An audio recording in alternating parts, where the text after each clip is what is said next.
This is Dr. Matt Young from Texarkana Emergency Center and Hospital, congratulating the Liberty-Eylau Leopards making it to the regional finals. Go Leopards! This is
All right, welcome back. We will roll with whatever we've got. Chuck Zach and Frank Sides, the Liberty-Eylau Leopards are the road team today as they take the field to begin the top of the first inning. Here's how things are going to look for Liberty-Eylau. W.T. Jones is batting first. He'll be the shortstop tonight. Batting second, Tristan Howe, the third baseman. Hitting in the third spot, Britton Pipes. He's in left field today.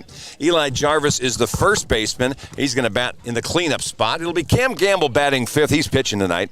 Maddox Moore at second base will bat in the number 6 spot. Colin Evans, the left fielder, hitting number 7. Batting eighth is Gabe Jarvis, the DH, and hitting ninth is Dylan Neighbors, the Leopards' starting catcher. They will face this defensive lineup from the Celina Bobcats. Celina with 36 wins and 6 losses on the year. At first base is Kingston Hangartner. Second base, Ethan Delgado. Shortstop, Major Brignon. Third base, Preston Baker. Left field is Jose Mendez. Center, Zach Hernandez. Gavin Reed is in right field. Behind the plate, Connor Robbie. And Spencer Kuhn gets the start today, the right-handed senior who comes into this as the obvious ace on this Celina staff. He has been outstanding all year, but has been especially good as we've made our way into the playoffs. He is 3-0 in the playoffs, 17 innings pitched, 1 run, 7 hits, 3 walks, and 24 strikeouts. He'll be going to Navarro College next year. And he was trouble for Pleasant Grove last week through a complete game, series-clinching 5-0 shutout of the Hawks, giving up just 2 hits and 2 walks a week ago. What I'm interested to see is how Celina handles this adversity tonight. I believe we're coming up on the 2-month mark since they've last lost a baseball game. Their last loss after 14 straight wins happened back on April the 13th. First pitch on the way to Jones. Fastball, that's up and in for ball 1. Kuhn's got a 5-pitch repertoire. He's got about an upper 80s, 89 tops fastball. As he goes back to it here, that one's called strike as Jones looks back at the home plate umpire. Looked like that pitch was maybe a little bit high. He'll throw a slider, a curve, a changeup, and a cutter as he tries to go with a slider. His slider's not much slower than the fastball, low 80s.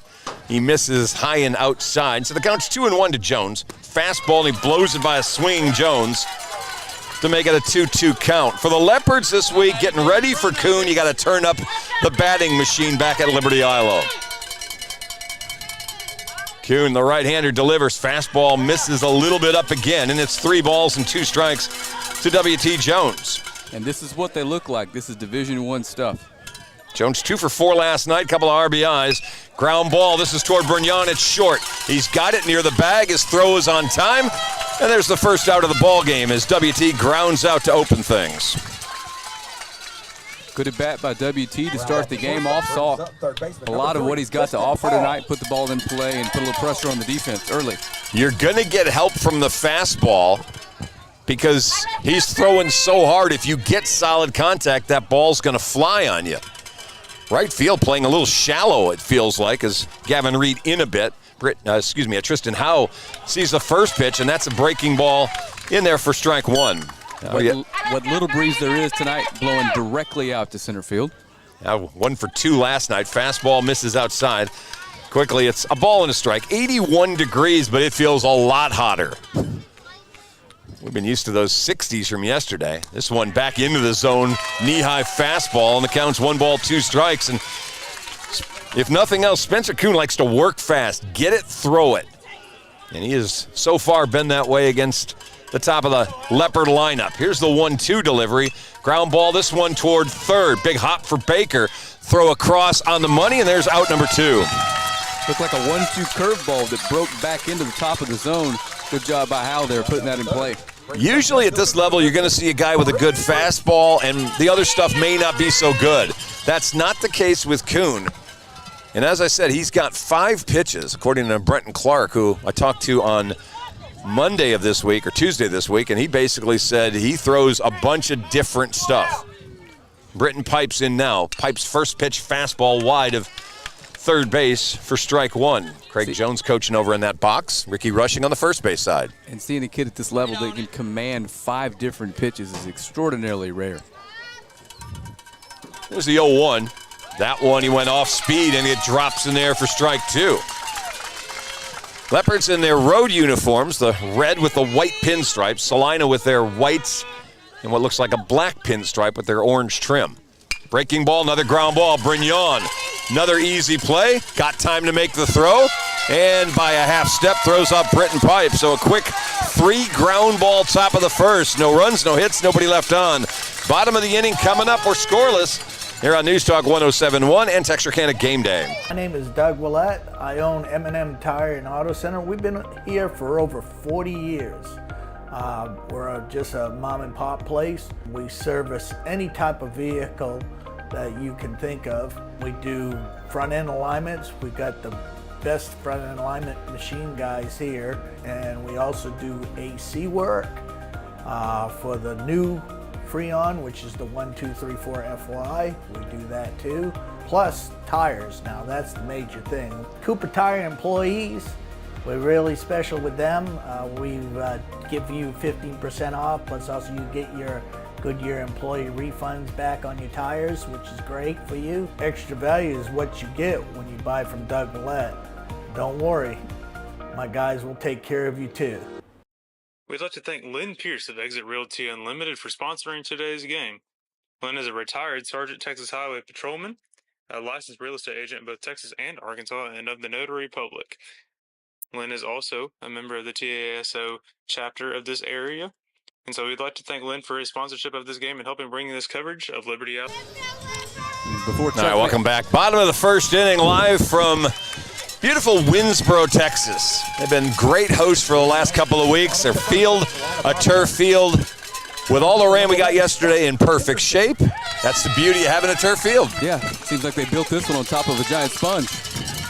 All right, here come the Bobcats now. Zach Henderson, the center fielder, to lead things off. He'll be followed by Connor Robbie and Major Brignon, the 1-2-3 hitters in the Bobcat lineup. Henderson batting from the left side, 0 for 3 last night as he faces Cam Gamble. Gamble was the 3rd pitcher for Liberty-Eylau last night. Tristan House started and went an inning. Dylan Neighbors went 5, and Gamble came in and closed out the game as he misses high and away for ball 2. Gamble threw 1 inning, gave up 2 hits, a run, walked 1 and struck out 1. And while he gave up the lead, the Leopards had 5-4 going into that inning. He got the win because they rallied for the 2-out walk-off 2-run double from Gabe Jarvis. Now Gamble misses wide on ball 3. Pitch on the way. That one not close. Up high, ball 4. Well, this is exactly the conversation Craig Jones and I had today before the game. Leopards only get in trouble when they do what happened here again. Free passes. And here we go on a 4-pitch walk from Gamble, who's been outstanding all year long. Last night was, you hope, a bit of an aberration because you haven't seen that from Cam most of this season. Here's number 2 hitter, Connor Robbie. He's catching, batting from the right side. Fastball, that one's in there. Gamble finds the zone for strike 1. Feels like a much-needed strike 1. Robbie 1 for 3 yesterday, had a walk and an RBI in that all-important top of the 7th inning. No balls and 1 strike. Long delay. Gamble holding. Now he comes breaking ball, and he misses high and away. A ball and a strike. On the year now, Cam's, 18th? I believe 18th appearance, maybe 19th appearance, if I got it right. 19th appearance. It's just his 5th start. He's 7-2 on the year. 50 innings pitched, 37 hits. Boy, he's taking a long time, and he steps off. He's walked 18, struck out 46. Earned run average went up a little bit yesterday. It's up to 1.6. So we're in the bottom of the first. Scoreless ball game. Game 2 of this series. And there's a lot of gamesmanship going on in this. Ground ball right to Howe. He gloves it. Throw to second base. And then the relay not in time. They get the out at second, but cannot turn the double play. Howe's throw a little bit low and away from Maddox Moore at second base, who was trying to turn the double play. So it's a fielder's choice that gets Robbie on. Henderson's retired at second base, and there's 1 away. And now Zach Fowler's wanting just a quick conversation. I think he may try to throw in the umpire said, was there interference? Did that runner keep my man from being able to make the throw? And it's a very quick conversation with the second base umpire. Robbie stays in and runs, and Major Brignon, the shortstop, comes up now. Brignon batting in the 3-hole last night, 1 for 4, had a couple of runs batted in. Hard ground ball toward Jones. He's got it. They'll try again. Maddox for 1, and the relay. A 6-4-3 double play from the Leopards to get out of the first. There were no runs, no hits, no errors, and nobody left on base. We'll take a break. We're scoreless. We'll come back for the top of the second here on News Talk 107.1 and Texarkana Game Day.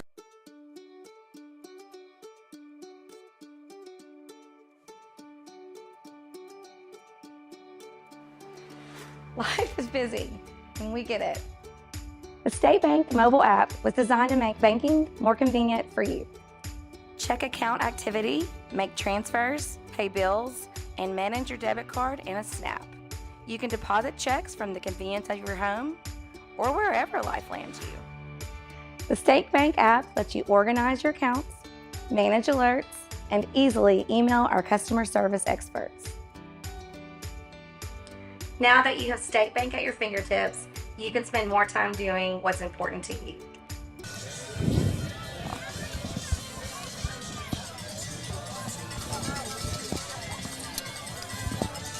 Welcome back to Winsboro. Game 2 of the regional finals between Liberty-Eylau and Celina. Chuck Zach will be with us shortly. Headed to the top of the second, all tied at 0-0 or 0-0, however you want to word that.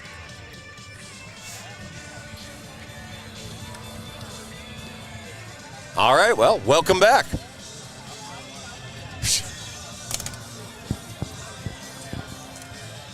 Top of the second inning, scoreless ball game. So we come at you live here from Winsboro. For the Leopards, it'll be Eli Jarvis, Cam Gamble, and Maddox Moore to bat for Liberty-Eylau.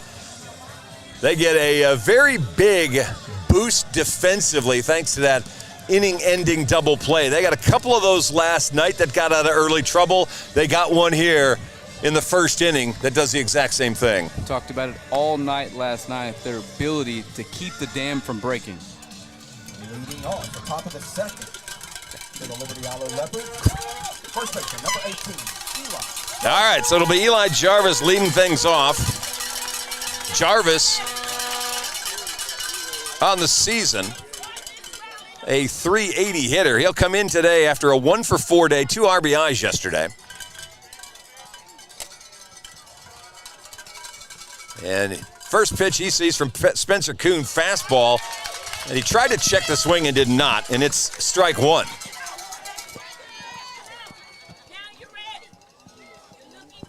No balls and 1 strike. Fastball, that one's in there, and it's 0-2 to Jarvis. Jarvis, Gamble, and Moore to bat here in the inning. And the pitch, fastball high and away. 1 ball, 2 strikes. If nothing else, you're trying to look to figure out how to get a lot of pitches out of the arm of Spencer Kuhn. This one hit hard, but to the third baseman. Baker backs up half step, makes an accurate throw, And there's the out. 4 up, 4 down, all via a weakly hit ground ball. So he's got the good stuff working tonight, early. And all to the left side of the infield. Now here's Cam Gamble coming up now. Gamble last night 0 for 4.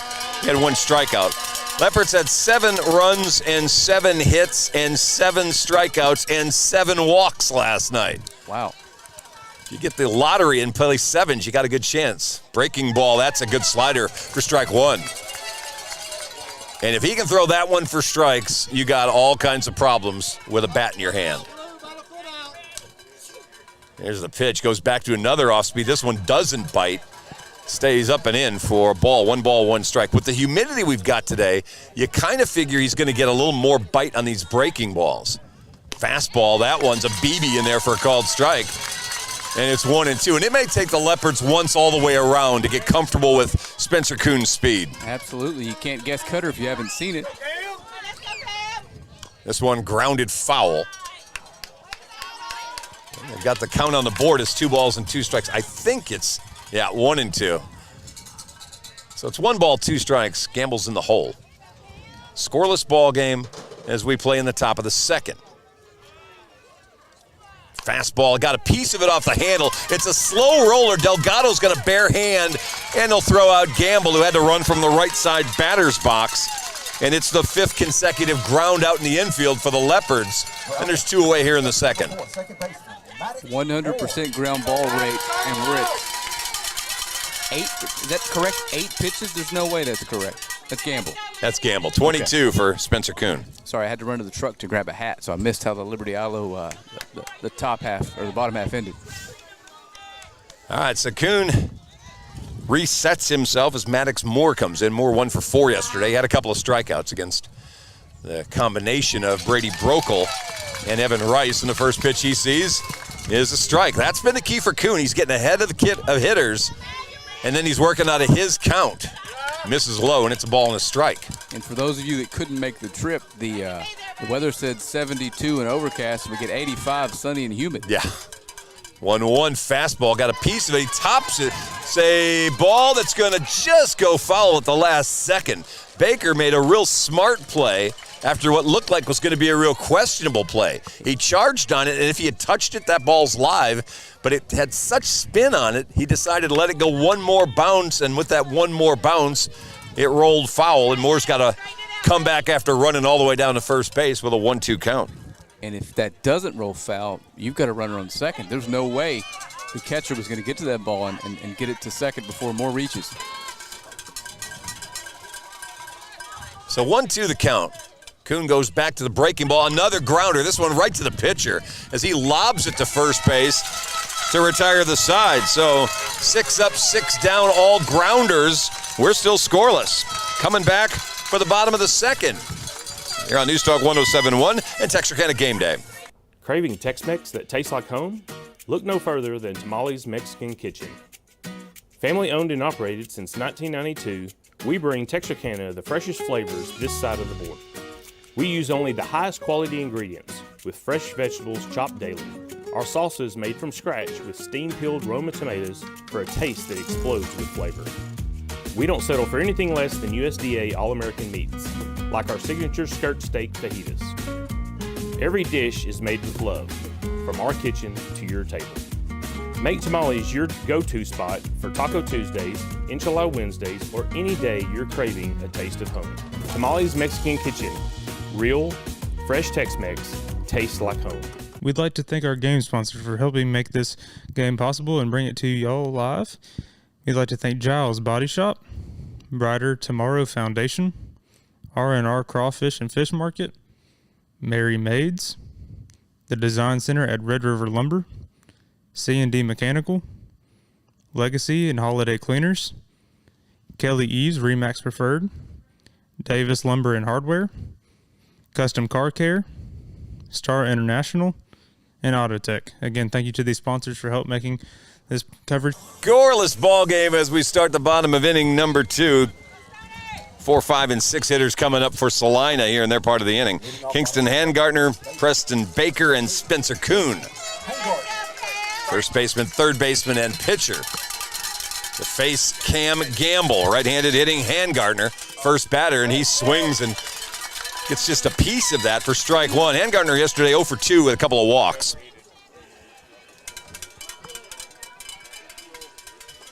Gamble with a little breeze blowing in from left. This one fouled.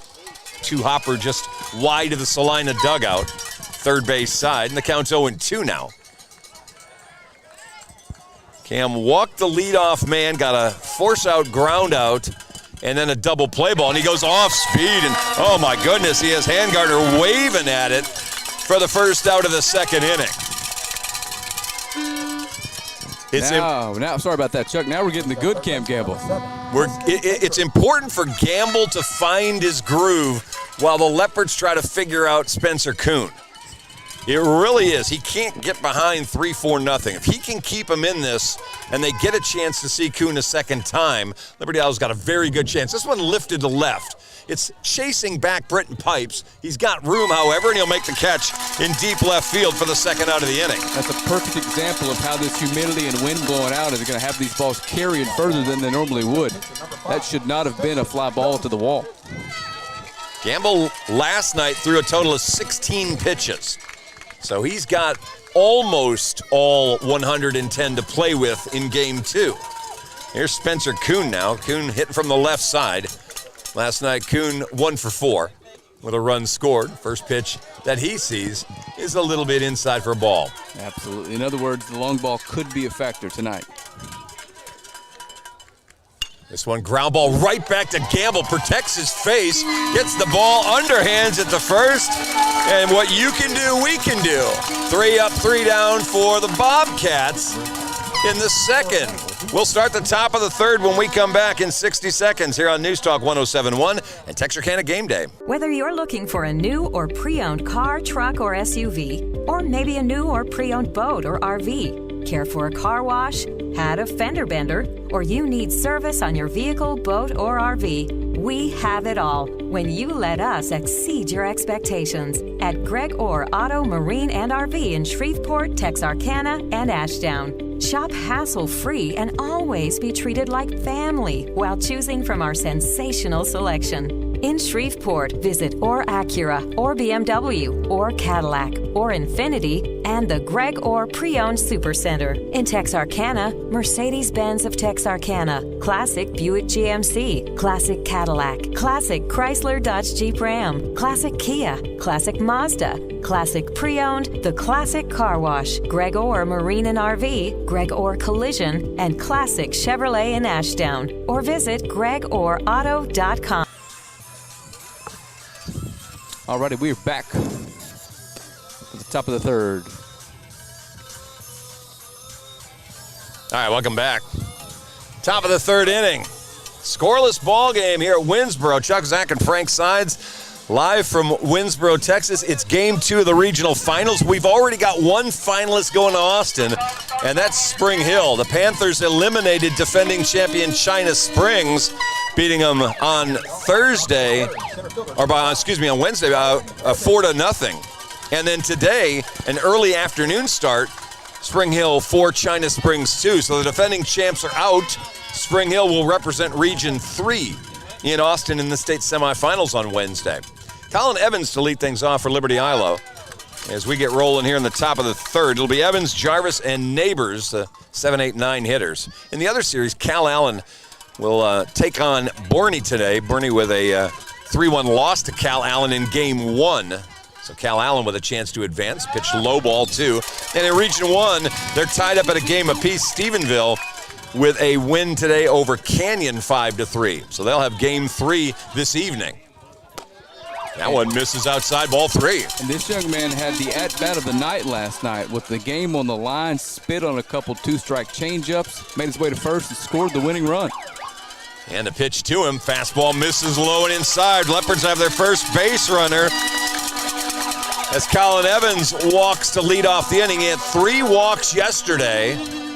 And even though he was 0 for 1, he had 2 runs scored and walked 3 times. And now he's on base again. And Gabe Jarvis, who was last night's hero, steps to the plate. Jarvis just 1 for 4. He looked terrible his first 3 at-bats and then came through with the monster all the way rolling to the wall. Hard grounder through the infield that drove in Evans from first base for the game winner. This one fouled, and it's just going to be out of reach of third baseman Preston Baker, who gave it a chase down that left field line.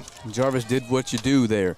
You get ahead in the count and just hit something hard, and he got lucky. It pit masked the defender, and the Leopards won.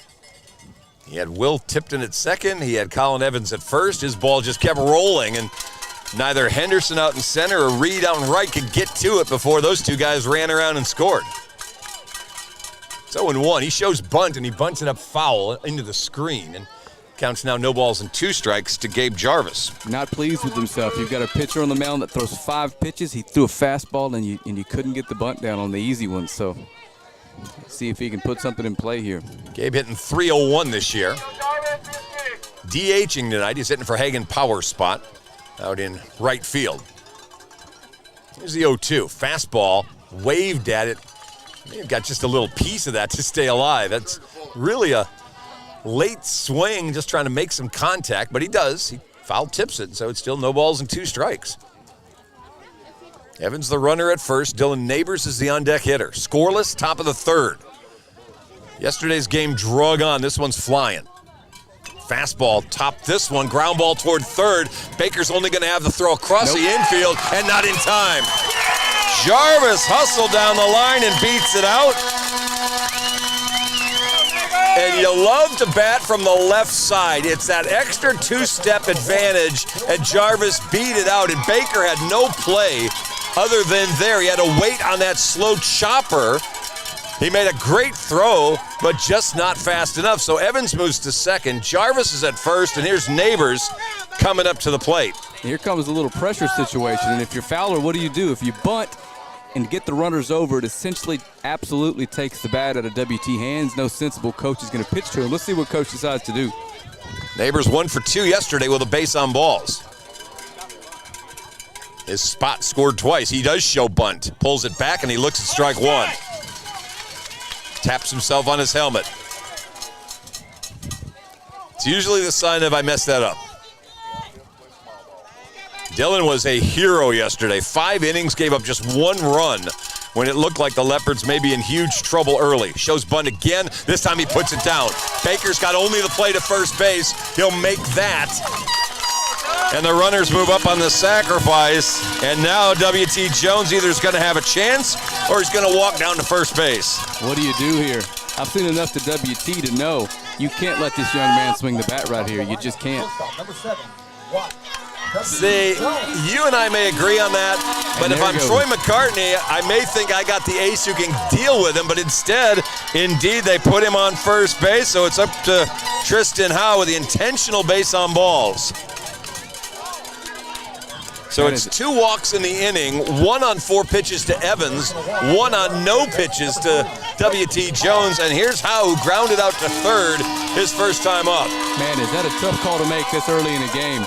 But it feels like the right one, the way WT's been swinging. Let's see if Howe can make them pay. Celina infield at double play depth. They're looking for that routine grounder. Here's the pitch to Howe. Breaking ball, misses outside, ball 1. It looks like a young man that's seen that pitch his first at bat. Looked like a cutter he spit on the outside part of the plate. 1 ball, no strikes.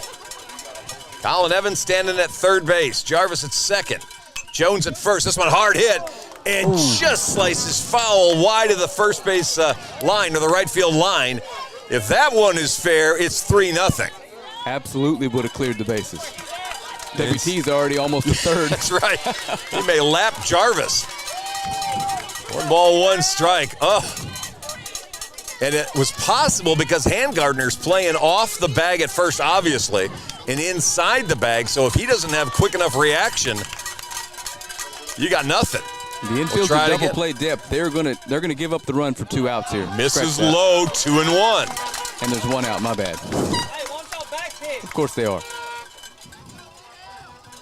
2 balls and 1 strike. This is a big pitch coming.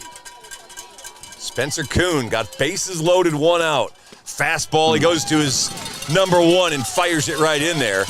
And the count's even 2-2. You can tell the look on Howe's face. That was the one. He got a 2-1 cookie and took it. You got to be locked in for the fastball. You can guess that early in the count. Here's the 2-2. He goes back to a slider and got him. Ouch. A devastating breaking ball. How swings and misses. And now there's 2 away for Pipes. And I said earlier, if you can throw the slider for strikes, It's going to be a long night. the guys with bats are at a real disadvantage. That was a beautiful slider from Spencer Kuhn. Here's Britton now. He grounded out to the shortstop back in the first inning. Tips the first one as it goes back behind home plate for strike 1. The ball's in 1 strike. The bases loaded situation was an Evans walk, a Jarvis infield single. Sacrifice bunt by Neighbors moved them over. They walked WT intentionally, and now Tristan House struck out. Here's the 0-1. They go with it again. Oh, and that's not fair. Pipes saw it for a minute up around his knees. By the time it got to the catcher, it was down in the dirt. And it's now an 0-2 count. You know, Leopards had to get out of a big jam in the front. I say big jam, had a runner on first base.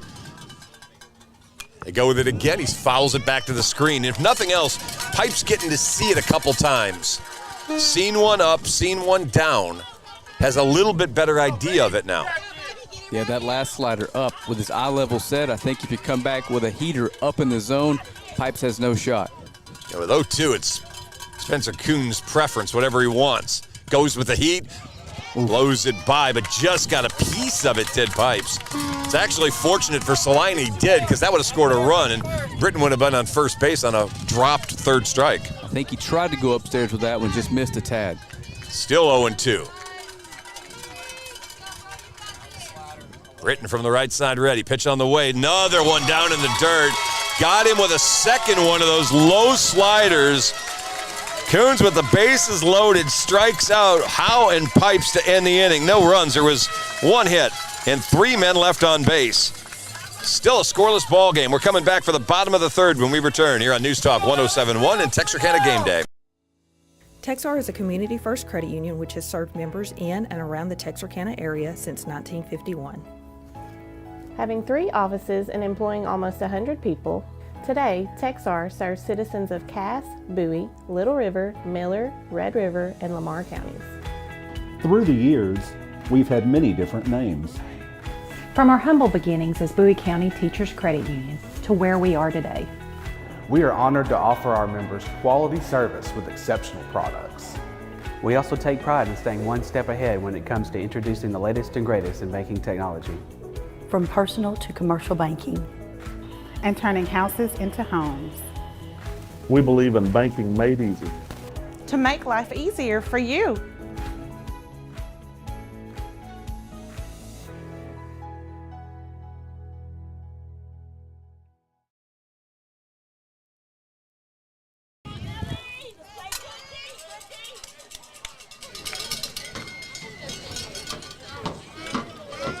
And we welcome you back. Bottom of the 3rd inning.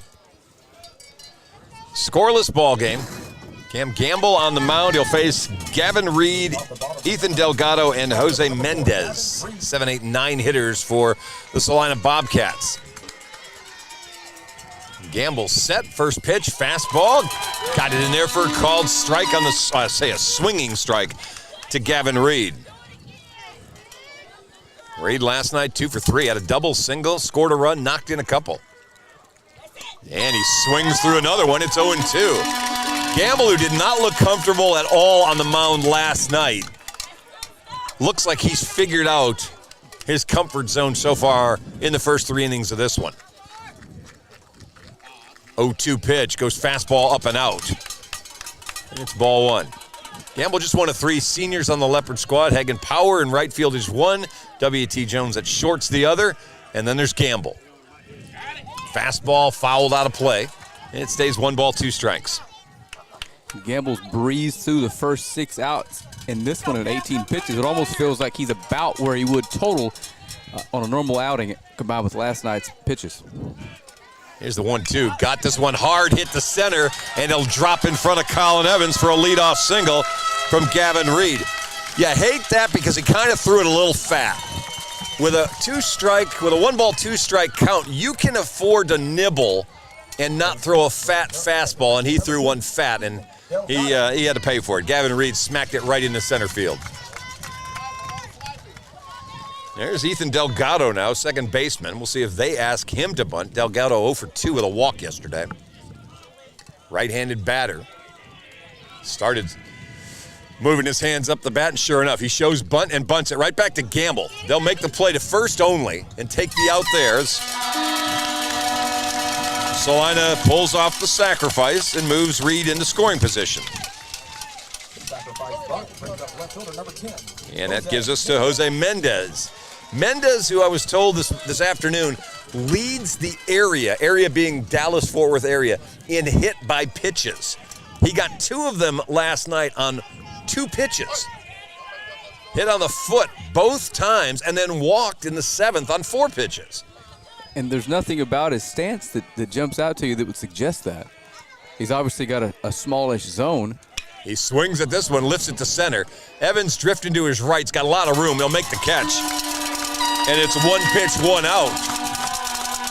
That young man's reads off the bat and his routes. He's just so smooth in center field. He's an excellent defensive baseball player. We're back to the top of the order now. Zach Henderson, who walked and was forced out to lead off this game. So there's 2 outs, scoreless game, bottom of the 3rd. Leopards have had the best chance to score, bases loaded and 1 out, and couldn't get anything out of it. Bobcats have their best chance now, runner at second with their leadoff man on.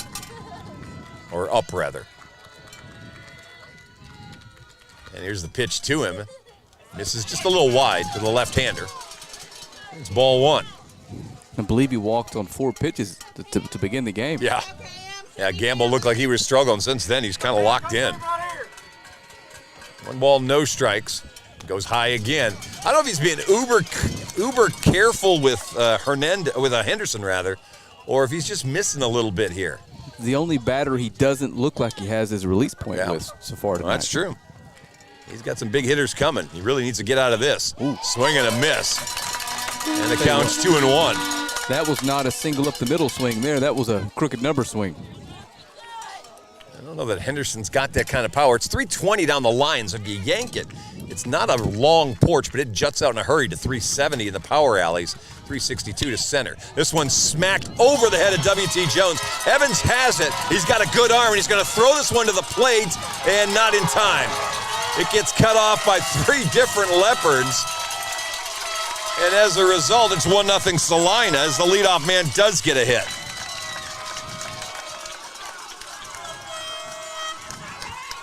Evans showing off the arm in center field again, but with 2 outs, the lead was just too much to throw that runner out at home. So Henderson gets an RBI single, and Celina's on the board first. Liberty-Eylau scored first yesterday. The Bobcats answered, and then LE tied it up quickly. Let's see if the Leopards have it in them to try to get back from behind this time. Number 2 hitter Connor Rabiep, he hit a fielder's choice grounder his first time up, and this one hit hard again. This one into left field as it hooks to 3 bounces, getting out there to Britton Pipe, so it's 3 hits in the inning. And to touch on a point you made earlier, this doesn't feel like a game that you can get behind 3 or 4 runs and be confident you can come back, because this young man on the mound has got it going tonight. Yeah, Zach Fowler he started to take a walk out there. He got a rag and then decided to stop. They'll change runners as Robbie's going to come off the field. They'll bring in a courtesy runner for the catcher. And now Fowler is going to take the walk out as we've seen 2 really hard hit balls up in the zone. And that goes along with Gavin Reed getting a really fat pitch with 2 strikes. So Gamble's been a little bit too much in the middle of the plate the 3 hitters that have gotten hits in this inning. And to be honest with you, the one that Mendez hit, the little guy, had a pretty good drive to center field. So he's thrown a couple of pitches a little too much onto the black of the plate. And this is where Zach Fowler makes his living. He's one of the best in the business at this. His mound visits appear to be very effective. He's not afraid to make the tough decision and have an early hook. He's kept the Leopards in a couple ball games that some teams would have let spiral. So it's 1-0 Celina. They've got runners at first and second. 2 outs in this inning. And number 3 hitter Major Brignon up. Brignon had a chance in the first, but hit into a 6-4-3 double play to end that inning.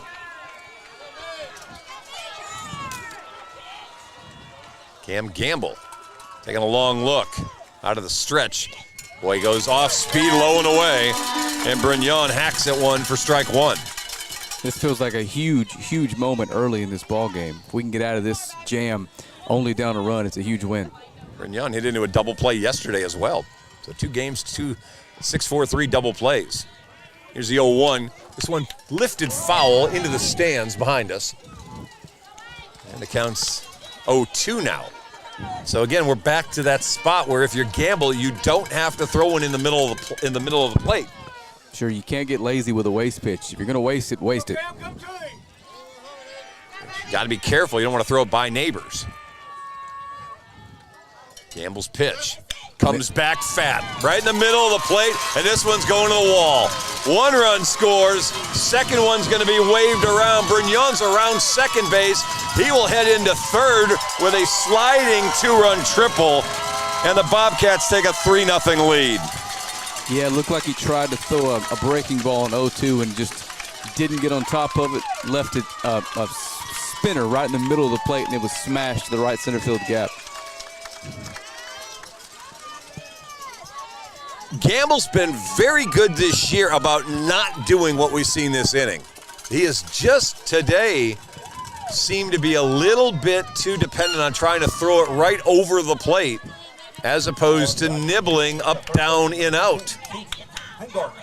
That's one of those ones you want to have back. If you're going to miss it, you miss it in the dirt. Yeah, with 2 strikes. Yes. All right, so here's the number 4 hitter, Kingston Handgartner. Gardner struck out in the second inning. Keeping it away from him with off-speed pitches is what they did to him. They go fastball right back to Gamble, 1 hopper, and that's how the inning's going to finally come to an end. But Celina picks up 3 runs on 4 hits. There were no errors and 1 man left on. 3 innings are in the book. It's 3-0. Celina with the lead. Leopards coming back to bat when we return for the top of the 4th here on Newstalk 107.1 and Texarkana Game Day.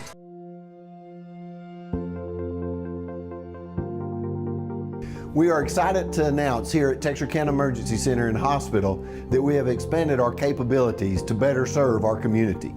As a hospital, we have the capability for inpatient services. After your outstanding emergency care, we can smoothly transition you into one of our new inpatient rooms that have telemetry monitors in every room to continue your concierge medicine care. While our patients continue receiving their care in their inpatient suites, we also make sure that your loved ones are taken care of with our outstanding facilities. Our added services include a procedure room and also the capability of MRIs.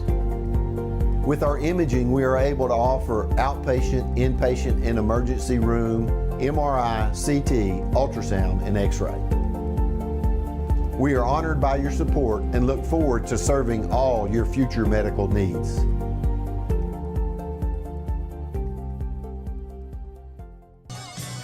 Welcome back. Top of the 4th inning. The bad 3rd inning for the Leopards. Had bases loaded, 1 out when they were batting, couldn't get a run across, and then gave up 3 in the bottom of the 3rd. So we start the 4th. That one's behind us.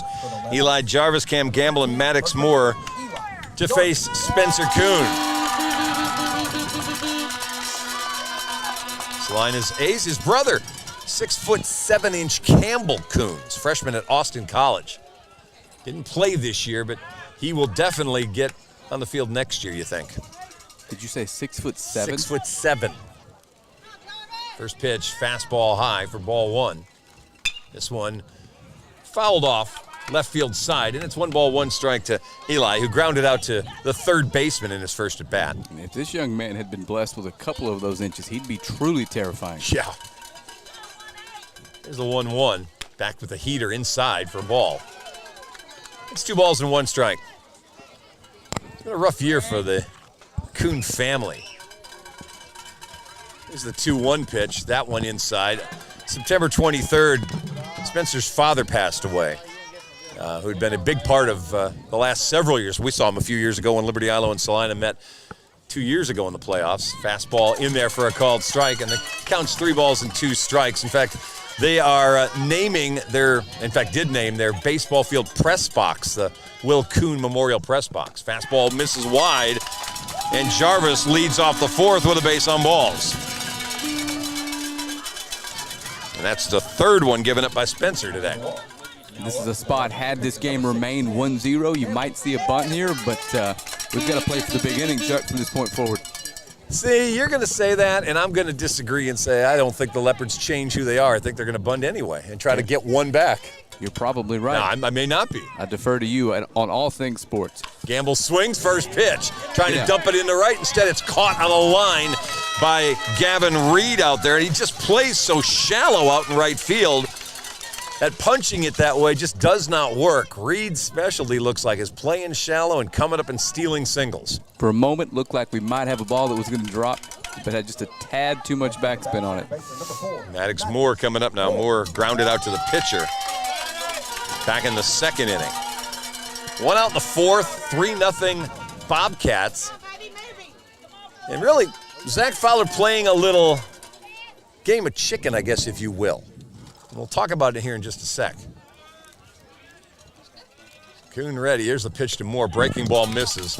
Last night, both teams played very close to the vest with their lineup cards. Neither one was willing to commit first to who was going to be their pitcher. Celina, of course, threw Brady Brokel. Liberty-Eylau threw Tristan Howe. But both coaches thought, well, it may be Spencer Kuhn and it may be W.T. Jones. I want to wait and see which one blinks first. Well, both of them blinked and went to what should have been their Game 1 starter in the series. It's been that way all postseason. But here in Game 2, as Maddox looks at a called strike, and just barely back is Jarvis. Good throw down there by Connor Robbie. And if you remember the last out of the PG series, he picked off a runner doing that exact same thing, straying a little too far away from first base. Robbie threw behind him, and they caught him in a rundown to end the game and the series. Jarvis got either jammed up going back to the bag or may have gotten swiped in the face by the catcher, or by the first baseman's glove coming around. Either way, so today, Game 2, who's going to be your starting pitcher? Well, typically, Game 2 for the Leopards has been W.T. Jones. And obviously, Celina had to have a win in Game 2, and they went with their ace, Spencer Kuhn. Fowler decided, no, I'm going to hold W.T. And I'm going to hold him for tomorrow. If we steal a game today, great. If not, I've got what I think is my best pitcher going against what would be Celina's 3rd best pitcher. So it's a game of chicken. In effect, I don't think Fowler's going to be terribly upset if he doesn't win this game, knowing he's got an extra day of rest and W.T. on the mound tomorrow. And if he got lucky and stole this one, then he's even better off. Sure, and especially if this young man's on his game tonight and your offense doesn't score anyway. That's right. It would have been a shame to waste a gem by WT. So, and that's kind of the way they're looking at it. And if indeed we get back to another one, 2 o'clock tomorrow afternoon right here in Winsboro. In sunny Winsboro. So don't make plans to go anywhere, because you may not be going. I feel like you're talking directly to me here. I'm talking to my wife. All right, we get Jarvis looked at. He's okay. Moore with a 1-0 count. I think it's 1-1. Breaking ball. That one's for sure a strike. And the count is 1 ball, 2 strikes. I'm running our scoreboards all over the place. He's got it 2-1. It's 1-2. And Moore steps out a little bit. We hit the reset button. Flag blowing a little bit more out to center field. It's not a big breeze, but it's a little bit. 2 balls and 1 strike. Here's Kuhn's pitch. Just topped. Kuhn going to have to chase it down. He'll throw over the head of Maddox Moore to retire him. Runner's going to move over to second base on the swinging bunt, if you will. And there's 2 away for Colin Evans. Next up, center fielder, number 5. Evans walked and got stranded at third base in the 3rd inning. 4 walks in 2 games for Colin. You don't want to get in that habit of I'm expected to get walked. But he's been fortunate the last 2 games to get a lot of those. And a long delay, and Evans puts up his hand to the umpire saying, I don't want timeout. Had a lot of timeout bingo yesterday. Every batter for Celina came to the plate and called time before they did anything. This one fouled out of play. Left field side as Evans put it the other way for strike one. Should not have rain tomorrow. Cross your fingers. If we got to have a game 3, let's get it in at 2 o'clock. Here's the pitch. Fastball. This one hit big chopper to Delgado at second. He's got it. Throw on the money, and that'll end the inning. So a leadoff walk wasted for a second straight inning. No runs, no hits, no errors. Man left on. Leopards have left 4 through 4 innings. We'll go to the bottom of the 4th. Trailing 3-0 when we come back in 60 seconds. Here on News Talk 107.1 and Texarkana Game Day. Diamond Bank walks with its customers through every step of life, side by side. From the first checking account in high school to the first home or business loan, Diamond Bank is committed to helping you with all of your financial needs. Diamond Bank's growth is the result of the growth of our customers, and we want to help you feel that same growth. We are proud to have the ability to give back to our local school districts, community organizations, veterans, customers, and more in a multitude of ways. Come discover the Diamond Bank difference with local people making local decisions for our local community. Stop by our current location in Texarkana at 5714 Richmond Road or visit us online at www.diamond.bank to see our products and services. Member FDIC and Equal Housing Lender. We'd like to thank Lynn Pierce of Exit Realty Unlimited for sponsoring today's game. Lynn is a retired Sergeant Texas Highway Patrolman, a licensed real estate agent in both Texas and Arkansas, and of the Notary Public.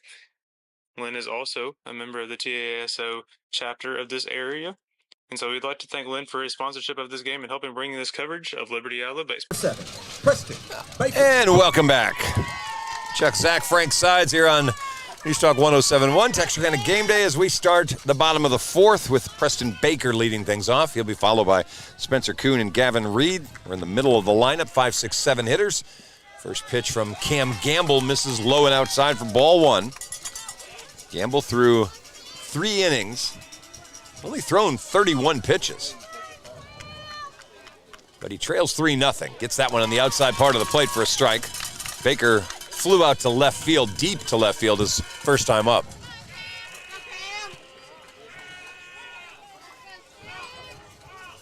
Gamble's pitch misses a little wide to the lefty. It's 2 balls and 1 strike. Leopards and Bobcats looking to try to advance to Wednesday's state semifinal game at Dish Falk Field. That one fouled back. I said this the other day.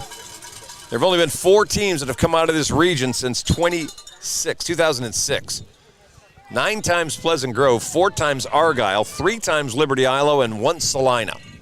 Wow. And one of those 2's going again. Oh, that's a good-looking pitch just inside. Oh, they got him. Oh, I tell you what, the umpire did not put up an arm to say strike 3. He just barked strike. Very deceptive. Usually, home plate umpire gives you the pumping of the fist or something. He gave you nothing other than just go straight. Well, the rest of us all thought, well, that was inside for a ball. Baker started heading back to his dugout. So there's 1 away, and here's Kuhn up. Fastball misses. He grounded out back to Gamble back in the 2nd inning. So we got 1 out in the 4th, 3-0 Celina. Fastball, that one's in there. It's 1 ball, 1 strike. You kind of wonder if Zach Fowler decides to go to another pitcher, who's it going to be? This one hit to left. Long run over, but caught out there by Britton Pipes for the 2nd out of the inning. He may go back to Howe if he's got to have relief for Gamble. He's pretty much burned Dylan Neighbors. Neighbors threw 72 pitches, so he's got just under 40 left. Howe only threw 25, so he's got 80 or 85. And it feels like you want to save those Neighbors bullets for a potential game 3, as well as he was throwing last night. WT usually goes up in the pitch count. First pitch, this one hit hard, and it's going to get in front of Evans, who whiffs at it, and this one's going to be problems. All the way to the wall, around second, Gavin Reed. He's going to go into third base with a triple, and that time Evans made a tactical mistake.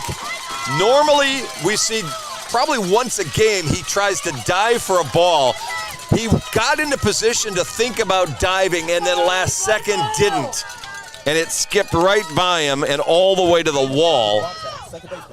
And now with 2 outs, Ethan Delgado's up. And that's going to go into the books as a single and a 2-run error. But 2 outs, so just focus on the batter, make a good pitch, and let's get the Leopards back in the dugout. There's Delgado, who put down a sacrifice bunt in the third. First pitch, gets through the glove of Neighbors. He's not going to get to it in time, and now that scores another run. Oh, boy. Well, that's one right now. Put an asterisk beside that. Yeah, you look at that one and say that was the Leopards just having a couple of brain locks. Center field, they misplay a ball, and then on the first pitch, Gamble throws it just wide of Neighbors, who really kind of was laissez-faire getting that ball. He didn't put that glove out aggressively, and here's a ground ball toward Jones. He's got it behind the bag at second. Throw it's got to be bounced in, and Jarvis bails him out with a good dig. But there was a run, a hit, an error, and nobody left on. 4-0, Celina with the lead after 4 innings. We'll come back for the 5th. Here on News Talk 107.1 and Texarkana Game Day. Hi, I'm Brooklyn Stevens, General Manager and Marketing Director for Local Habit Coffee Company. Local Habit exists to spark a revival of local communities and the beauty they inherently possess by bringing people together over exceptional third-wave coffee. We then want them to take the joy and good vibes they get from us out into their local town and go make something good happen. One of our top priorities is providing exceptional customer service. We want to make sure our customers left better than when they came in. Our customers should walk away thinking about how incredible their coffee was, how nice and genuine their barista was, and how inviting and comforting our space is. Come by today and enjoy a hot cup of coffee with us. We'd like to thank our game sponsor for helping make this game possible and bring it to y'all live. We'd like to thank Giles Body Shop, Brighter Tomorrow Foundation, R&R Crawfish and Fish Market, Mary Maids, the Design Center at Red River Lumber, C&D Mechanical, Legacy and Holiday Cleaners, Kelly Eves Remax Preferred, Davis Lumber and Hardware, Custom Car Care, Star International, and Autotech. Again, thank you to these sponsors for help making this coverage. For the top of the 5th inning, Liberty-Eylau will have the 8, 9, and 1 hitters. Gabe Jarvis, Dylan Neighbors, and W.T. Jones scheduled to face Spencer Kuhn. Kuhn so far has been all he's been advertised. He's given up 1 hit, no runs, and 3 walks, but he has been a ground ball master. 3, 6, 7, 8, 9 ground ball outs. And this is the inning where if the bottom of the order can grind their way on base, turn it over with a couple men on, we've got a shot to get right back in this. Only giving up 1 fly ball out. Cam Gamble flew out to right field in the 4th. Everything else has been in the infield. Jarvis, first pitch. Good curve in there for a called strike 1. Jarvis singled. He's got the only Leopard hit in the 3rd inning. And that was an infield single he beat out. Swings and fouls this one out of play. And the count's 0-2. Talking about pitches and numbers, we know that Gamble threw 16 yesterday, so he's got 41 now. Make it 57 total that he's got to play with. There's a breaking ball. That's called strike 3. 3rd strikeout for Spencer Kuhn. Nasty. 0-2, starts the breaking ball off the plate, backdoors it. There's just not a whole lot you can do with that, Chuck. Dylan Neighbors up now. Neighbors put down a sacrifice bunt his first time up. 4-0 Celina with the lead.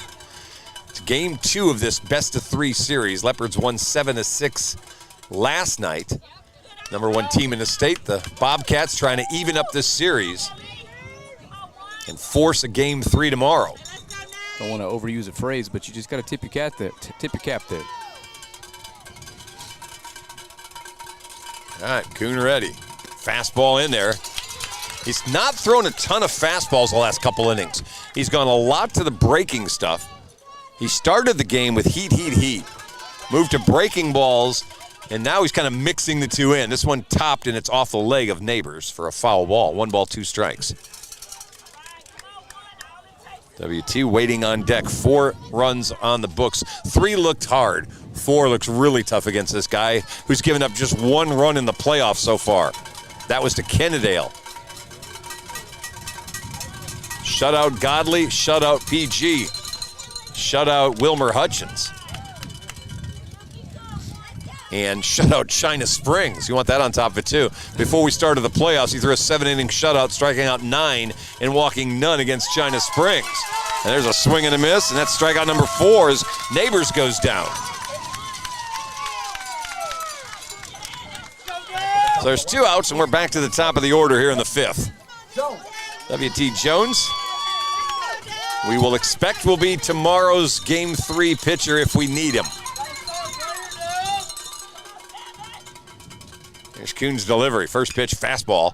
It's lifted foul out of play for strike 1. And this is how you want to pitch to W.T. Jones if you're Celina, with the lead and with nobody on base in front of him.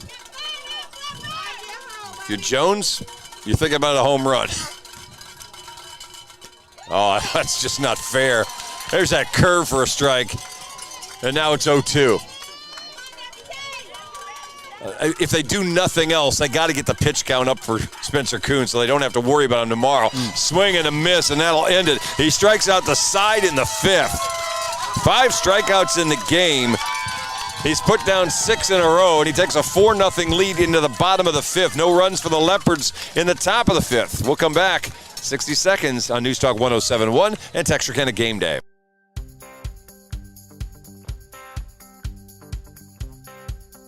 Meet Tony Langford Roofing, your trusted name in roofing solutions. Decades of experience and top-notch service. Passionate about your home safety, we treat every roof like our own. From repairs to full installations, we've got your home covered. Upgrade your roof with our variety of styles and materials. For roofs that last long, choose Tony Langford Roofing. We've got you covered. We'd like to thank Lynn Pierce of Exit Realty Unlimited for sponsoring today's game. Lynn is a retired Sergeant Texas Highway Patrolman, a licensed real estate agent in both Texas and Arkansas, and of the Notary Public. Lynn is also a member of the TASO chapter of this area, and so we'd like to thank Lynn for his sponsorship of this game and helping bring this coverage of Liberty-Eylau baseball.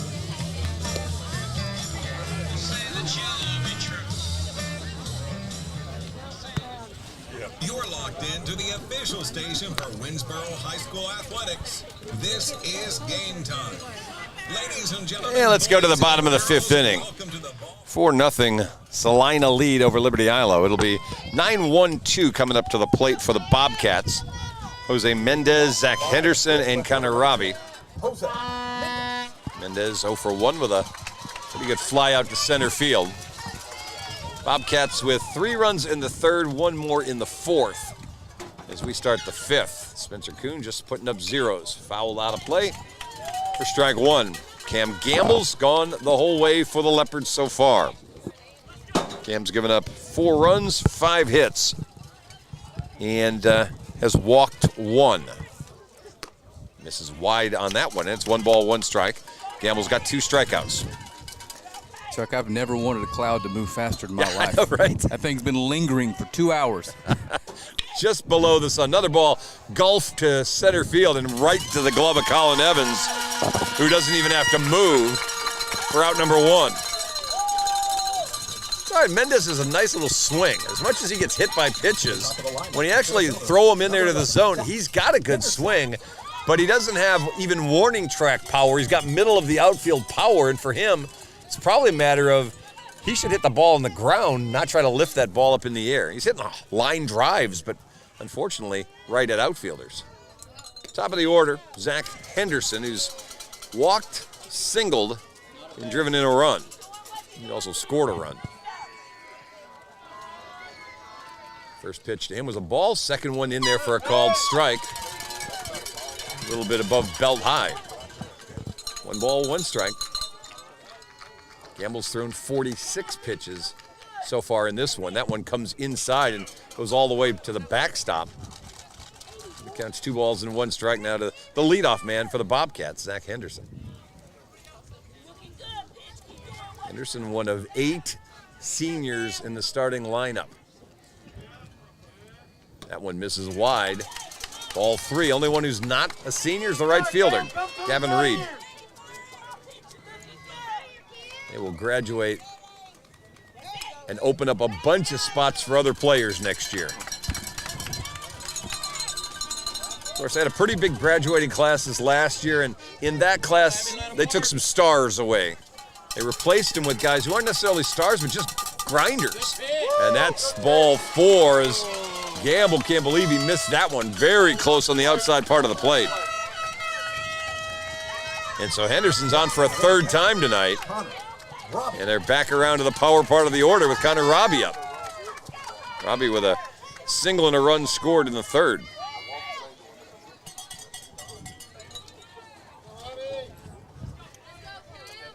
Robbie batting from the right side. Gamble checking Henderson at first. Comes with the off speed, and it's out of the zone low and away. Ball 1. Oh, that's a breeze I just felt. I don't know where that came from.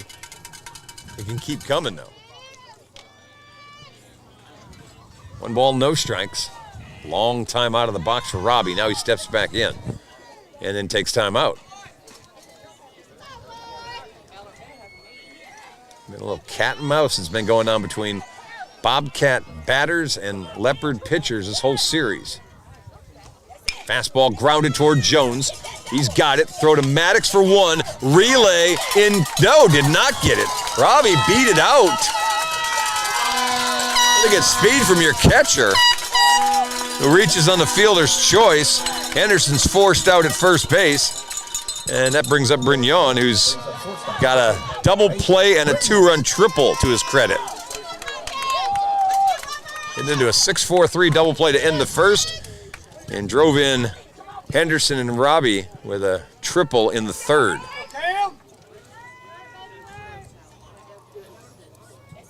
And that one in there for a called strike. Robbie taking a big lead at first base, and it was a very large, again, you don't expect your catcher to be a steal threat.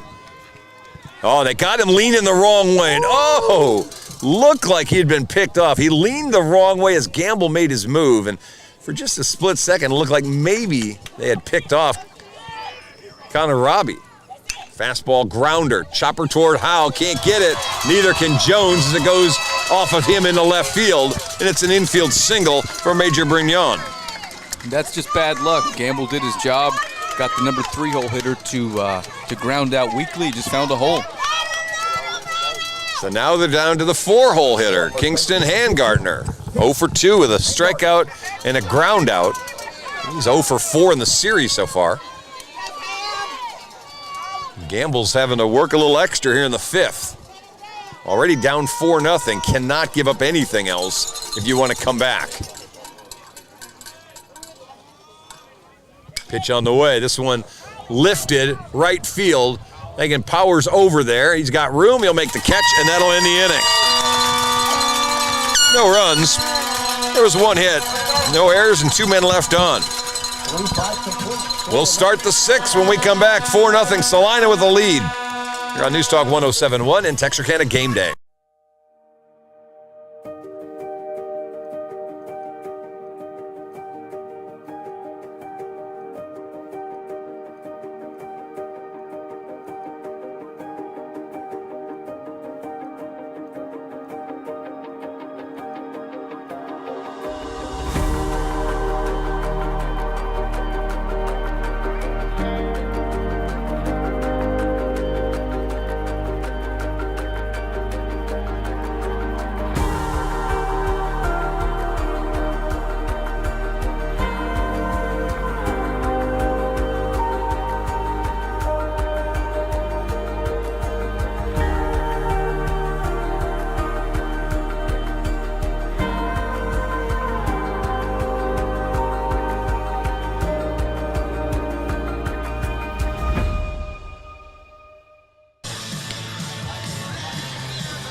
All righty, welcome back. By the way, I just got a piece of news from Jason Hopkins. If you happen to be listening and we're thinking about maybe the Rhinos game tonight in Texarkana, they postponed a doubleheader tomorrow. It's supposed to be the home opener for the franchise. Instead, they'll try to get 2 in tomorrow. We just pass along what we know. All right, we'll start the 6th inning. The 2, 3, 4 hitters for the Leopards due up. Tristan Howe, Britton Pipes, and Eli Jarvis. Leopards have just 1 hit in this game, as Spencer Kuhn has been dominant. You got a sense the Leopards would just like to get these last 2 innings over with and head to tomorrow with a fresh slate. We'll see if they can get a rally going first here in the 6th. They've been cardiac cats a lot this postseason. See if they can start one with Tristan Howe at the plate. First pitch, breaking ball inside, ball 1. Howe 0 for 2. Grounded out and with the bases loaded, struck out. And he's now ahead 2 balls and no strikes. Pitch came inside and a little too far inside. There's a couple of objectives. Obviously, you want to get some base runners. 1. 2, you got to get rid of those last 40 pitches out of the arm of Spencer Kuhn, who misses again 3-0. Absolutely. You cannot afford him having a couple innings tomorrow in a winner-take-all. And that one misses inside, a 4-pitch walk. All right. Yeah. Let's see if we can't put a little pressure on the defense here. And this is the 3rd time seeing this man, so Pipes probably has a pretty good idea of what his 5 pitches look like. If he can guess correctly, you got a chance to change the scoreboard here. Pipes ground out, strikeout. He ended the 3rd inning with the bases loaded, striking out right after Howe did. Now with a nice lead, pitch on the way up for ball 1. Okay, off to a good start. 75 pitches now for Spencer Kuhn. And he'll throw over to first, and Howe has to dive back in. Tell you what, Leopards can mount a little rally here, and by that I even mean cut that lead in half. Put a little pressure on Celina in the 7th. That would be huge. There's a fastball. He actually didn't go all out with his big heater. He threw that more like low 80s and got it in there for strike 1. 1 ball, 1 strike.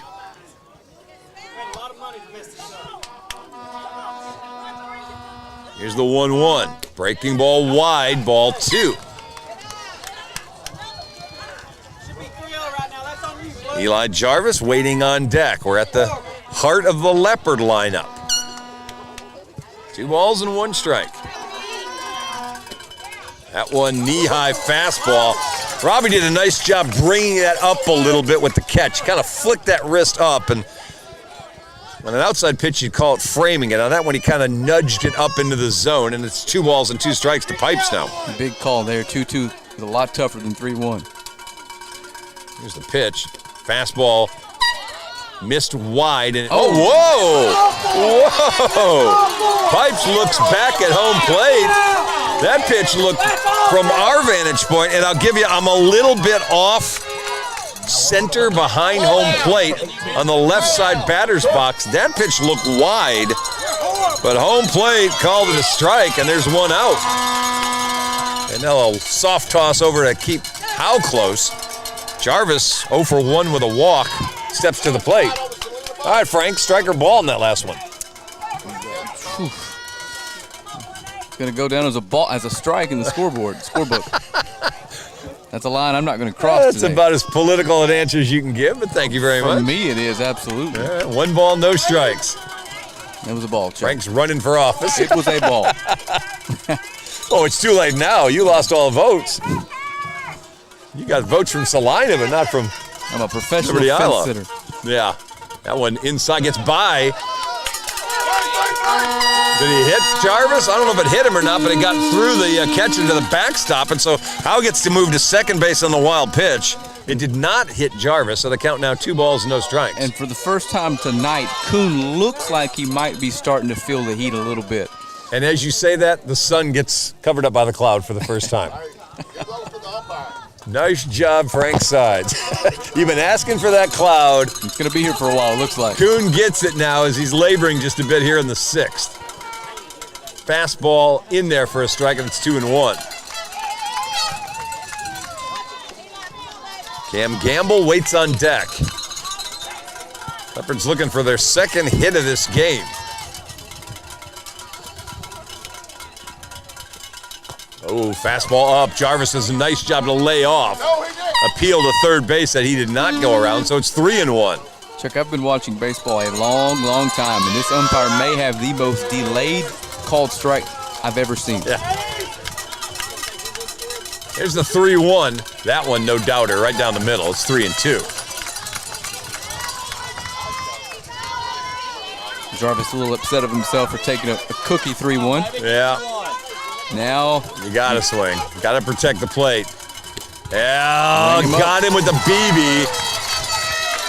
He went 3 straight fastballs, and Jarvis looked at the last 2, and he strikes out, and that's strikeout number 7 for Spencer Kuhn. It'll get us to Gamble. That's the 85th pitch, by the way, that Kuhn has thrown, so he's still got 25 left. Breaking ball, misses, ball 1. And if the ump's going to give you that fastball just off the plate, on that side of the plate, there's no reason not to keep going back to it. 1-0 pitch. Breaking ball high, 2-0. Oh, and he balked. Okay. So Howell goes trotting down to third base, rather, on the balk by Spencer Kuhn. So the Leopards with their first runner at third base since the 3rd inning. In fact, we hadn't had a runner get past first base. I take it back. Jarvis got to second base back in the 4th inning. Here's the 1-0. Break our fastball high, 2-0. Yeah. And with Kuhn's pitch count getting up there, 2-0 count here with 2 down, you got to be looking fastball and see if you can't serve this right back up the middle. That one a called strike inside corner. I take back. It's a 1-1 count. They took off the first pitch. That one didn't count because of the balk. So here's the 1-1. Oh, he swung it one way out of the zone. Got fooled on the slider. And now it's 1-2 with 2 outs. It's 2-2, Chuck. Boy, put it back up 2-2. Yeah. All right, he put it back up there. 2 balls, 2 strikes. Goes to it again and got him again. Gamble swung at the same pitch twice, and for the second time in 2 innings, Kuhn strikes out the side. No runs. There was a walk. No hits. 1 man left on base. Bottom of the 6th coming up. Still 4-0 Celina. You're on News Talk 107.1 in Texarkana Game Day.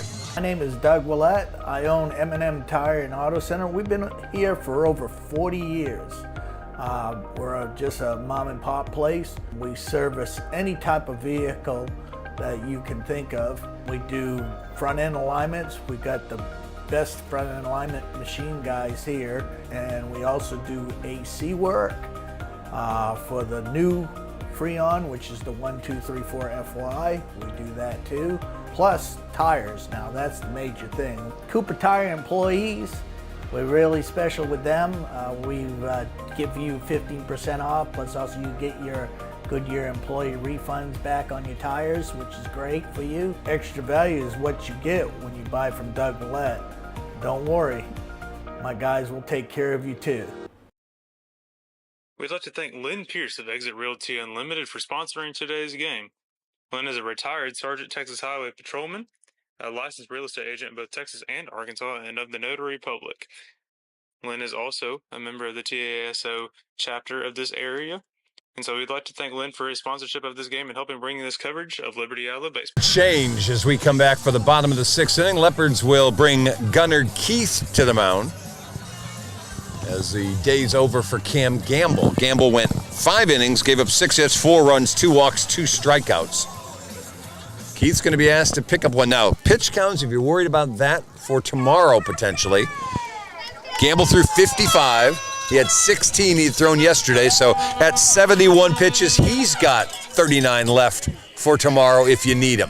And again, it's going to be all hands on deck tomorrow trying to get a win. You've got 39 left for him.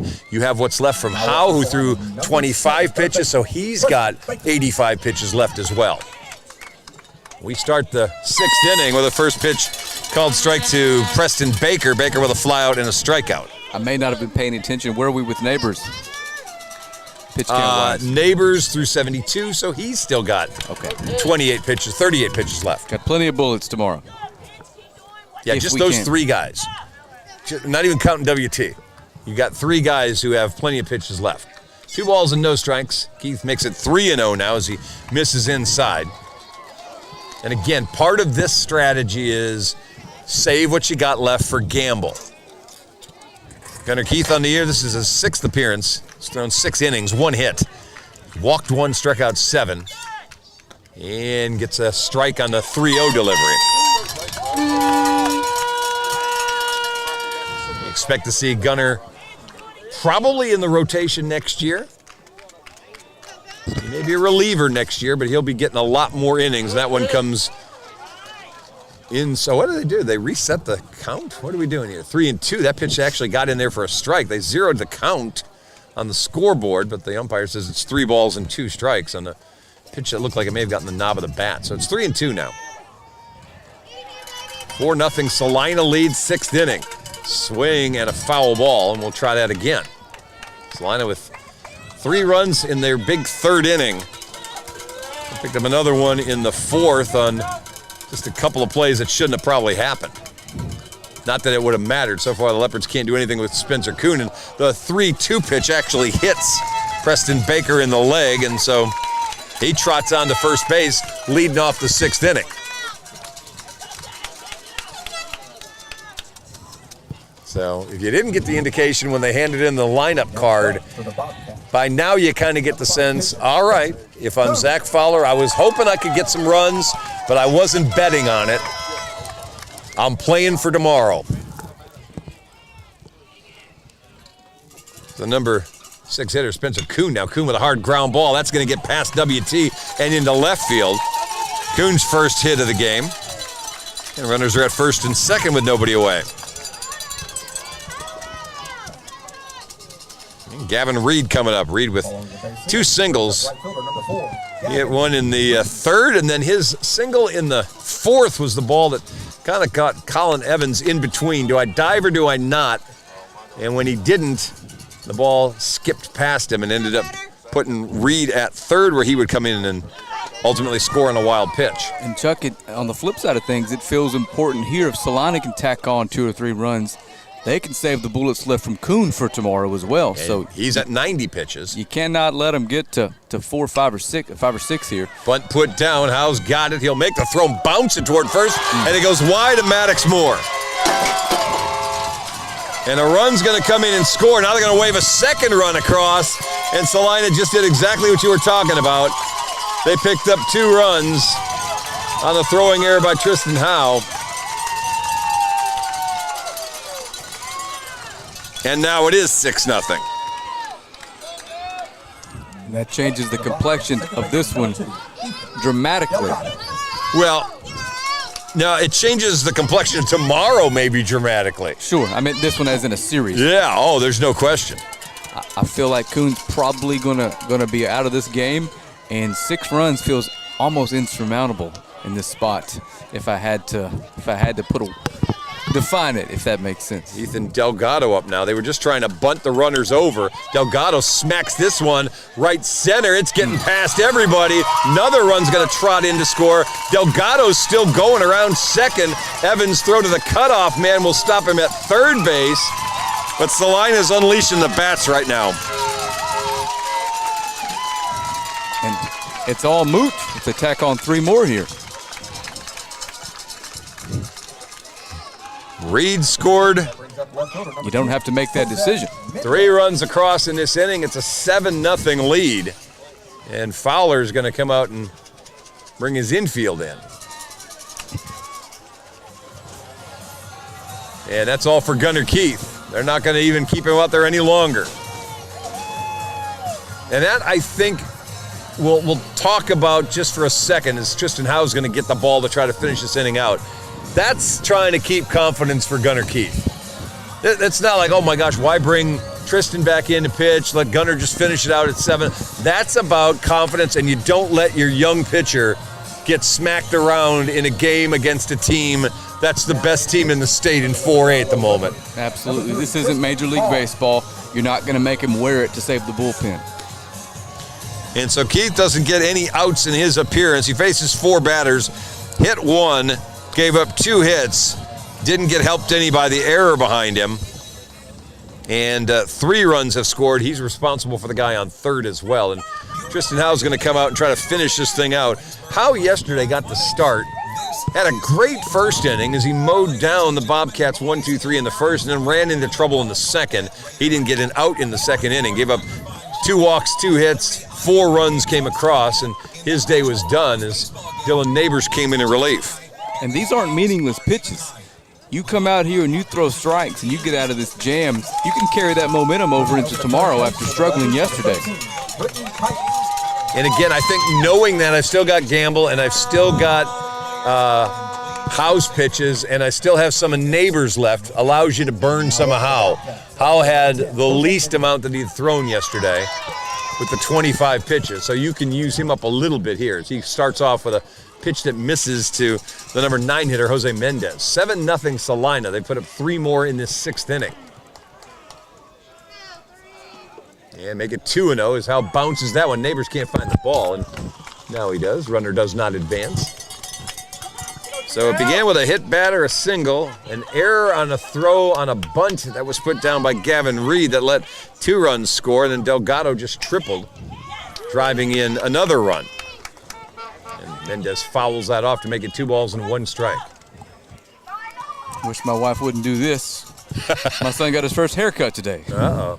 During our broadcast. Yeah. 2 balls and 2 strikes. They just put the bowl on his head and cut around it? No, they got him some toys and he was good apparently. Oh, well, look at that. What are you saying? You wish your wife hadn't done that. Because That's it's money. frustrating. Yeah, I can't get him to be still. Breaking ball, swing and a miss, and Howe spins off the curve and picks up the swinging first strike of the inning. So with 1 away, back to the top of the order, Zach Henderson, 2 walks and a single. Scored a run, knocked in a run. That was a heck of a sequence from Howe there. Yeah, got behind and managed to work his way out of it and struck out the number 9 hitter. Really sharp with the breaking ball right now. Mendez 0 for 3 today. And here comes Henderson with a runner at third base. Ball just misses wide. Uh-oh. And they have trouble making the throw back to the pitcher, and a run's going to come in and score. Neighbors' throw to Howe was short. Tristan didn't really come to go get it. It bounced off his foot. It went over to the shortstop where, by that point in time, they sent the runner in to score. I guess you give that an error. Coach Fowler can live with hard-hit balls. He can live with doubles, but that's the kind of stuff that's going to drive him up the wall tonight, trying to go to sleep. Well, bases are clear now. It makes it 8 instead of 7. Howe goes back to the fastball and throws it in there for a strike. He's got some ball and a strike now. I haven't seen that in forever. And that one, breaking ball doesn't break. 2 balls and 1 strike. And I don't know if Howe was just backing up or Neighbors just threw it short. Whatever that combination is, they give away a run. Fastball punched deep to center. Evans going back. It'll bounce, 1 bounce to the wall. Run would have scored anyway, so it doesn't matter. Evans throw in, cut off by Jones, and it'll be a triple for Zach Henderson. Boy, they're lining up triples now. That's 2 of them in the inning. Delgado and Henderson. What you don't want, and I think you've already got happening, is Celina getting loose about this. Like they feel like we're back to where we were supposed to be. We're pounding these guys. Yeah, and now we're in walk-off home run territory. You get into one, it's a 10-run rule. That's right. Good point. First pitch, breaking ball, Connor Robbie. Robbie, 1 for 3. He's reached on a fielder's choice twice and singled.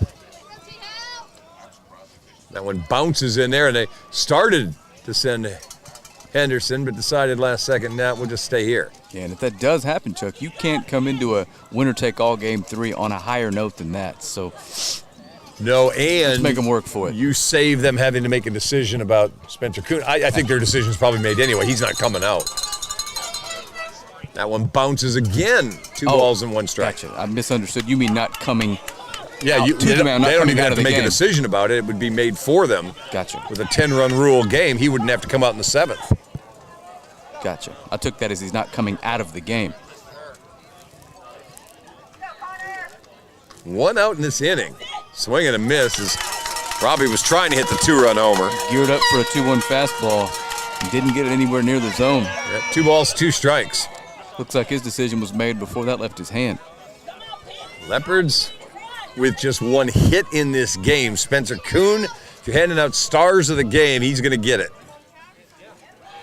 He has been dominant, especially as the game rolled on. He gave up a lot of ground balls early and then a lot of strikeouts late. And we kind of thought, well, you'll see him a little bit, we'll hit him better.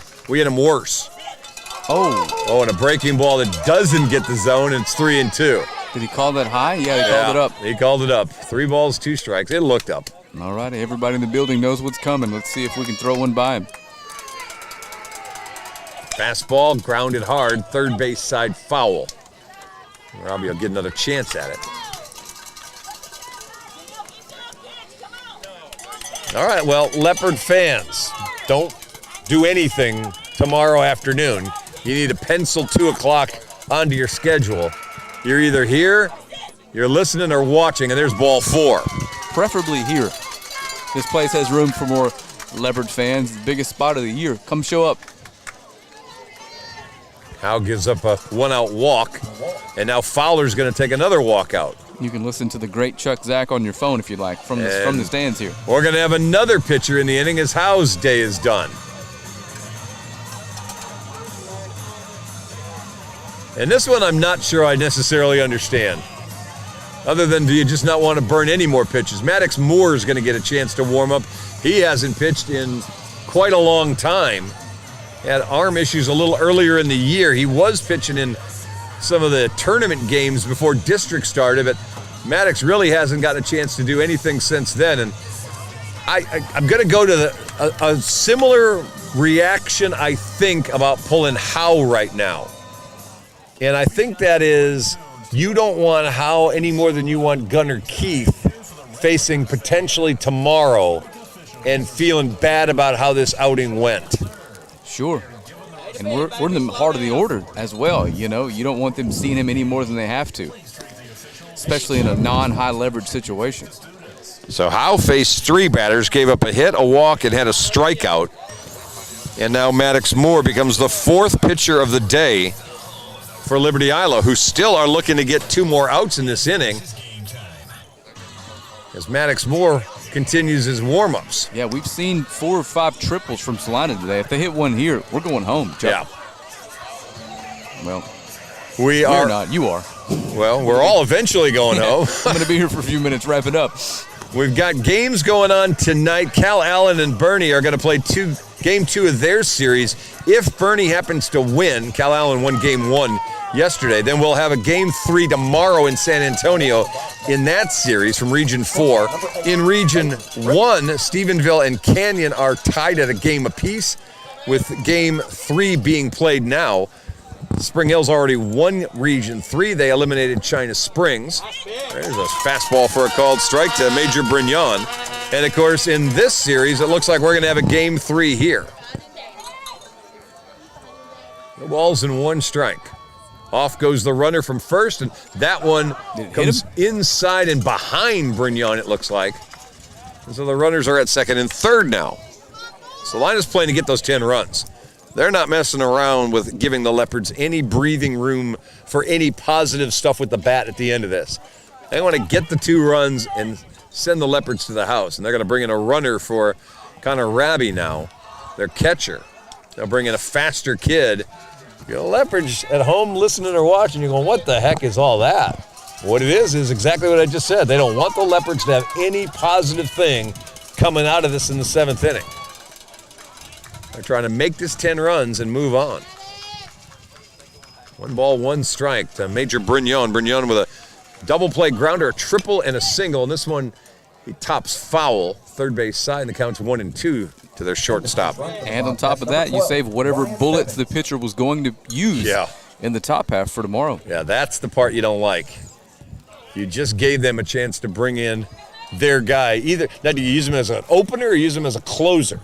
You try to bring him in and face the top of the order for the Leopards and throw his 20 pitches and take out one full at bat. This one punched hard, but right to Colin Evans for a line out for the second out of the inning.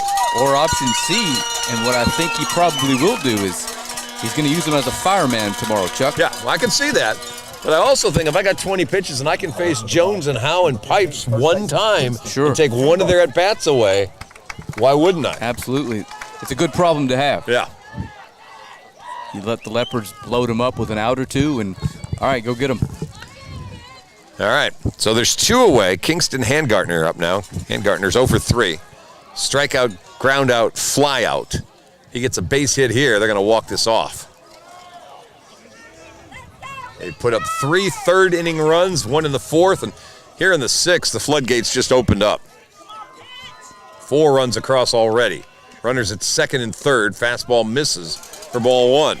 This is the number 4 hitter in the Bobcat lineup.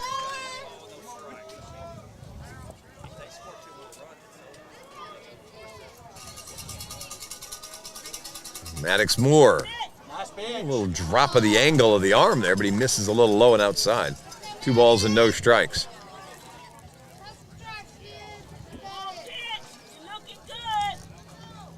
Moore, long look.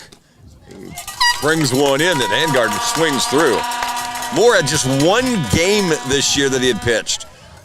1 2/3 innings, when he gave up 4 hits, 4 runs, 2 walks, and 1 strikeout. So just getting him just a little bit of work here to close things out.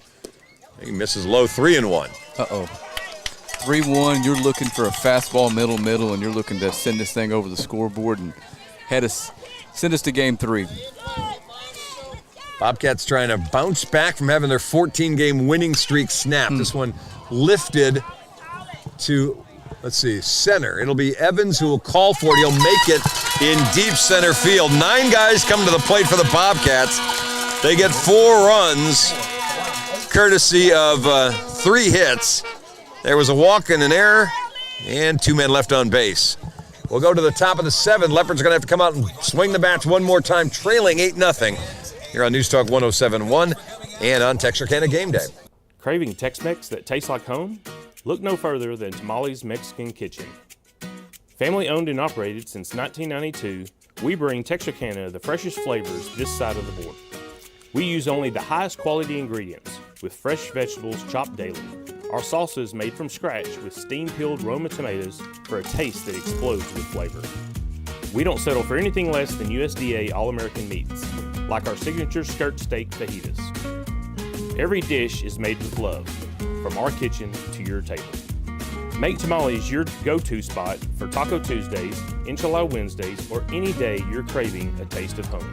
Tamales Mexican Kitchen. Real, fresh Tex-Mex, tastes like home. We'd like to thank our game sponsor for helping make this game possible and bring it to y'all live.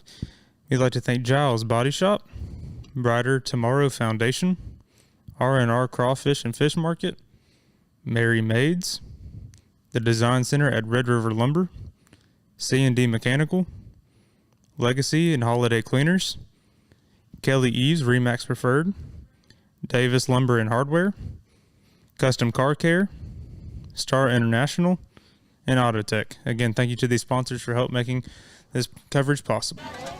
Leading off. All right, welcome back. We come back for inning number 7, 8-0. Celina with the lead. Maddox Moore, Colin Evans, and Gabe Jarvis scheduled to bat for LA. And shock of shocks, Spencer Kuhn back on the mound for this 7th inning. And I'll give you a speculation about that in a second. Moore first pitch, 1 hopper to third base. Baker with a fire across for out number 1. And my speculation's going to be this. This coach knows him better than we do, and I think this is not a situation where I want to stretch out my guy and then try to bring him back on no rest. Sure.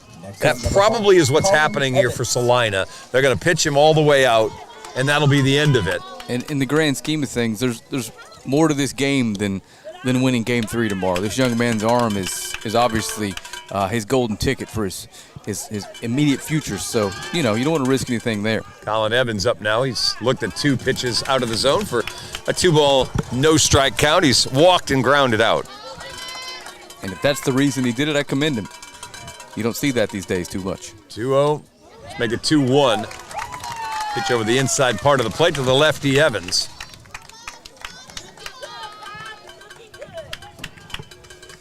And here's the 2-1. This one hit in the air as it slices, foul. 2 balls, 2 strikes.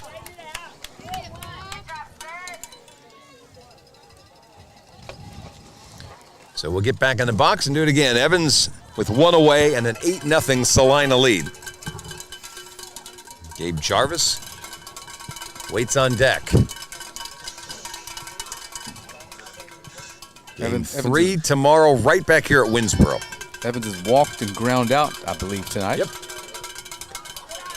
And looks at one just wide. It's a good-looking pitch. Evans, good discipline to stay away from it. Sure, you never know.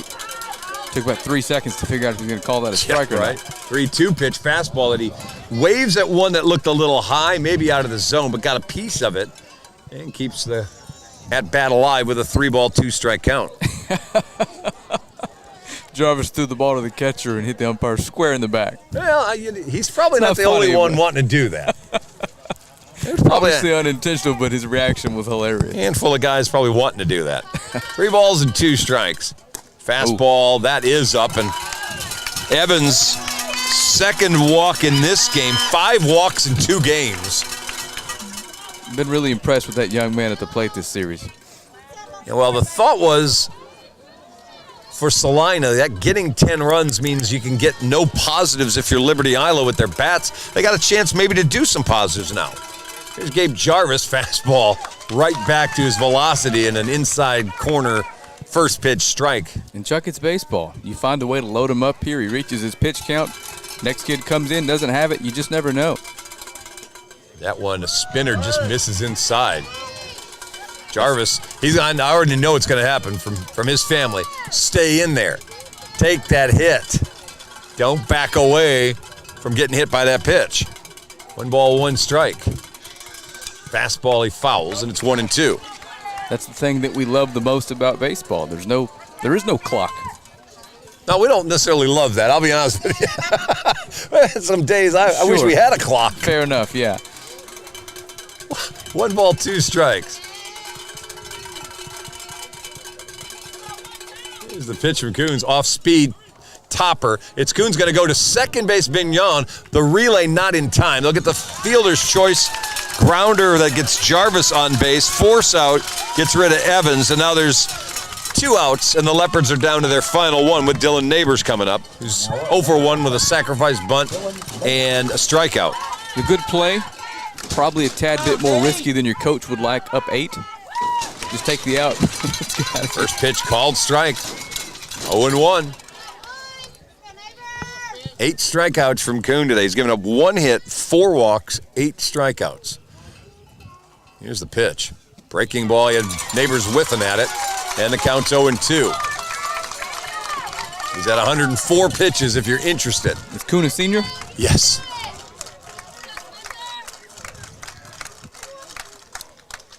All right, 0-2.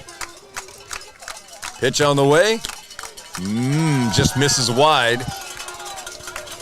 Tell you what, I would love to see Jarvis on base here, and not Jarvis, I'm sorry, Neighbors on base, and Coon's final pitch as a high school baseball player be a WT home run to right field. You're calling it early. Leopards winning this series. That's exactly what I'm doing.